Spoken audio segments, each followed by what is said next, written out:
SIR এর আবহে হাসনাবাদের বজ্রপোতা থেকে আগ্নেয়াস্ত্র গুলি সহ ধৃত এক উদ্ধার হয়েছে একটি স্বয়ংক্রিয় আগ্নেয়াস্ত্র ও প্রায় 200টি গুলি। স্থানীয় সূত্রে খবর, গতকাল অশান্তির পর স্ত্রীকে গুলি করে খুন করার হুমকি দেয় অভিযুক্ত প্রতিবেশীরা। তারপর থানায় খবর দিলে পুলিশ এসে অভিযুক্তকে জিজ্ঞাসাবাদ শুরু করে। এরপরই অভিযুক্তকে গ্রেফতার করে অস্ত্র বাজেয়াপ্ত করে হাসনাবাদ থানার পুলিশ। অস্ত্র গুলি কোথা থেকে এলো, এর সঙ্গে বাংলাদেশের কোনো যোগ রয়েছে কি, তদন্তে পুলিশ।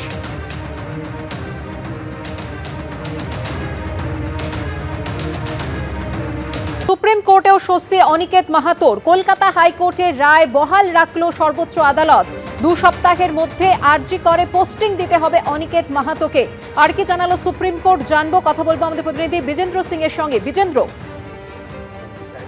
দেখো, আজকে সুপ্রিম কোর্টে কপিল সিবাল অ্যাপিয়ার করেছেন রাজ্যের তরফ থেকে এবং তারা বলেন কি এখানে এরকম একজন ক্যান্ডিডেট রয়েছেন, তিনি নিজেই বেছে নিতে চাইছেন যে তিনি কোন হাসপাতালে তার পোস্টিং হবে। সেক্ষেত্রে তাদের আপত্তি রয়েছে।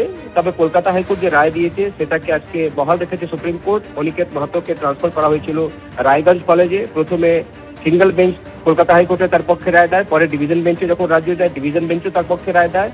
সেটাকেও যখন রাজ্যে ইমপ্লিমেন্ট করছিল না, তাকে জয়েনিং করানো দিতে হচ্ছিল না আরজি কর মেডিকেল কলেজে, তখন তিনি কন্টেম্প পিটিশন মুভ করেছিলেন কলকাতা হাইকোর্টে। এবং তারপরে সুপ্রিম কোর্টে দ্বারস্থ হয় রাজ্য সরকার এবং তারা বলেন যে তারা সুপ্রিম কোর্টে গেছেন যেহেতু কন্টেম্প পিটিশন এখন ফাইল করা হয়েছে। আজকে সুপ্রিম কোর্ট যখন শুনানি চলছিল বারবারই কপিল সিবাল এই আর্গুমেন্টগুলো দেওয়ার চেষ্টা করছিলেন কি এখানে একজন ক্যান্ডিডেট কি করে ঠিক করবেন কি তিনি কোন হাসপাতালে পোস্টিং পাবেন। তখন সুপ্রিম কোর্ট বলে কি যেটা মেরিট বেসড রয়েছে বা যেটা এসওপি রয়েছে সেটা ফলো করেই তো করা হয়েছে। সেটার ক্ষেত্রে সে এলিজিবল আরজিকর হাসপাতালে থাকার জন্য যে অর্ডারটাকে সিঙ্গেল জাজ দিয়েছিল এবং কলকাতা হাইকোর্ট সেটাকে আপহেল্ড করেছে ডিভিশন বেঞ্চও, এবং রাজ্য সরকারের পিটিশনকে খারিজ করে দেয় সুপ্রিম কোর্ট। তখন কপিল সিবাল বলেন কি যেহেতু একটা কন্টেম্প পিটিশন রয়েছে তাকে অন্তত 2 সপ্তাহ দেওয়া হোক অর্ডার কমপ্লাই করার জন্য, সেটা অনুমতি দিয়েছে সুপ্রিম কোর্ট। যখন সুপ্রিম কোর্ট অর্ডার দেয় তখন বলে কি যে অর্ডার রয়েছে কলকাতা হাইকোর্টের সেটাকে 2 সপ্তাহের মধ্যে কমপ্লাই করতে হবে। অর্থাৎ অনিকেত মাহাতোকে আরজি কর মেডিকেল কলেজেই 2 সপ্তাহের মধ্যে জয়েনিং করাতে হবে। এখন রাজ্য সরকারকে এই নির্দেশ দিয়েছে কলকাতা হাইকোর্টের অর্ডারটাকে কমপ্লাই করার জন্য 2 সপ্তাহ সময় দিয়েছে রাজ্য সরকারকে। এবং যেটা চাইছিলেন অনিকেত মাহাতো, যেটা কলকাতা হাইকোর্ট তার পক্ষে রায় দিয়েছিল, সেটাকে আজকে সুপ্রিম কোর্ট আপহেল্ড করেছে। রাজ্য সরকার যে আবেদন নিয়ে এসেছিল সুপ্রিম কোর্টের কাছে সেটাকে সুপ্রিম কোর্ট খারিজ করে দিয়েছে। বিজেন্দ্র, তুমি আমাদের সঙ্গে থাকো। আর এই মুহূর্তে আমরা টেলিফোনে যোগাযোগ করে নিয়েছি আন্দোলনকারী জুনিয়র চিকিৎসক আসফাকুল্লাহ নাইয়ার সঙ্গে। ডক্টর নাইয়া, আমরা যেমনটা জানতে পারছি যে সুপ্রিম কোর্ট নির্দেশ দিয়েছে যে 2 সপ্তাহের মধ্যে আরজি করে পোস্টিং দিতে হবে অনিকেতকে, অর্থাৎ কলকাতা হাইকোর্টের রায় বহাল রাখলো সর্বোচ্চ আদালত।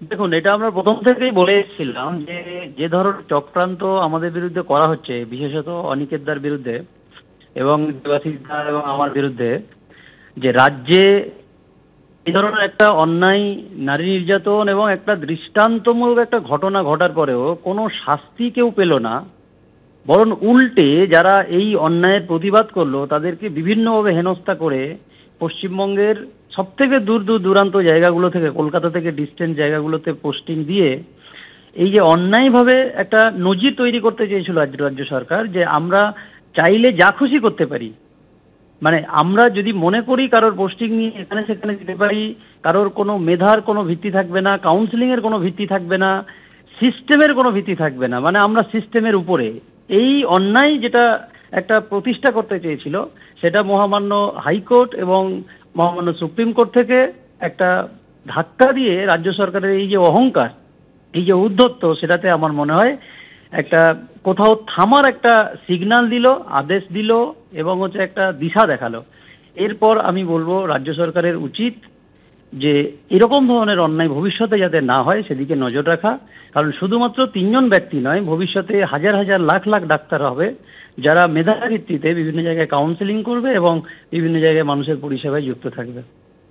ধন্যবাদ ডক্টর নাইয়া।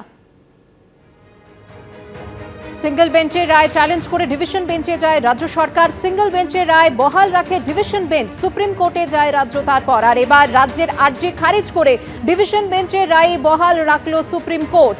হাইকোর্টের পর সুপ্রিম কোর্টেও স্বস্তি পেলেন অনিকেত মাহাতো। কলকাতা হাইকোর্টের রায় বহাল রাখলো সর্বোচ্চ আদালত। সুপ্রিম কোর্ট জানিয়ে দিয়েছে যে 2 সপ্তাহের মধ্যে আর্জি করে পোস্টিং দিতে হবে অনিকেত মাহাতোকে।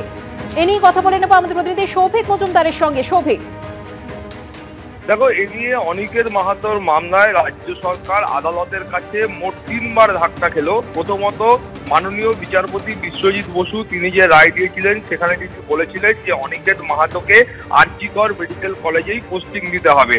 দ্বিতীয়ত এই রায়কে চ্যালেঞ্জ করে রাজ্য সরকার তারা ডিভিশন বেঞ্চে যায় এবং ডিভিশন বেঞ্চেও একই রায় বহাল থাকে এবং আজকে সুপ্রিম কোর্টের কাছেও মাত্র 2 থেকে 3 মিনিটের মধ্যে এই মামলার ফয়সলা হয়ে যায় এবং মাননীয় বিচারপতিরা কিন্তু রাজ্যের তরফে এই যে এসএলপি দাখিল করা হয়েছিল সেটাকে খারিজ করেন এবং একেবারে কলকাতা হাইকোর্টের মতোই প্রধানত যে প্রশ্ন উঠে আসে মাননীয় বিচারপতি মাহেশ্বরী তিনি দুটি প্রশ্ন করেন যে 871 জনের মধ্যে 869 জনের ক্ষেত্রে স্ট্যান্ডার্ড অপারেটিং প্রসিডিওর বা এসওপি ফলো করা হলেও মাত্র 2 জন চিকিৎসক যার মধ্যে একজন হলেন অনিকেত মাহাতো এদের ক্ষেত্রে কেন স্ট্যান্ডার্ড অপারেটিং প্রসিডিওর বা এসওপি ফলো করা হয়নি। 2 বাকিদের ক্ষেত্রেও মেধা অনুযায়ী পোস্টিং দেওয়া হলেও অনিকেত মাহাতোর ক্ষেত্রে কেন মেধা অনুযায়ী পোস্টিং দেওয়া হয়নি বা তারা মেধা তালিকা কেন মেনে চলেননি সেই প্রশ্ন আজকে সুপ্রিম কোর্টের তরফ থেকে দেওয়া হয়েছে। ফলে তুমি জানো যে কলকাতা হাইকোর্টে যখন অনিকেত মাহাতো এই মামলা দায়ের করেন তার পোস্টিংকে চ্যালেঞ্জ করে সেই সময় তিনি কিন্তু স্পষ্টতই বলেছিলেন যে আর.জি. কর মেডিকেল কলেজে তার বিভাগে মোট 4টি শূন্য পদ রয়েছে এবং সেই 4টি শূন্য পদের মধ্যে তিনি একটি পদের অধিকারী, তার যে র্যাঙ্ক রয়েছে তার যে মেরিট রয়েছে সেই অনুযায়ী তিনি সেখানে সুযোগ পাবেন, এটাই কিন্তু নিয়ম। কিন্তু দেখা যাচ্ছে যে তার অভিযোগ ছিল সরকারের তরফ থেকে কার্যত প্রতিহিংসার চরিতার্থ করবার জন্য তাকে এখান থেকে রায়গঞ্জে পোস্টিং করা হয়েছে এবং সেই পোস্টিং নিতে তিনি অস্বীকার করেন। তারপর তিনি কলকাতা হাইকোর্টে আসেন এবং কলকাতা হাইকোর্টে মাননীয় বিচারপতি বিশ্বজিৎ বসু তিনি তার রায়ে প্রথম দিনই বলেছিলেন যে অনিকেত মাহাতোকে আর.জি. কর মেডিকেল কলেজেই পোস্টিং দিতে হবে এবং সেই একই রায় বিচারপতি তপব্রত চক্রবর্তীর এজলাসেও বজায় থাকে এবং আজকে সুপ্রিম কোর্টেও কিন্তু সেই একই রায় বজায় রেখেছে। ধন্যবাদ সৌভিক। এবিপি আনন্দ এগিয়ে থাকে, এগিয়ে রাখে।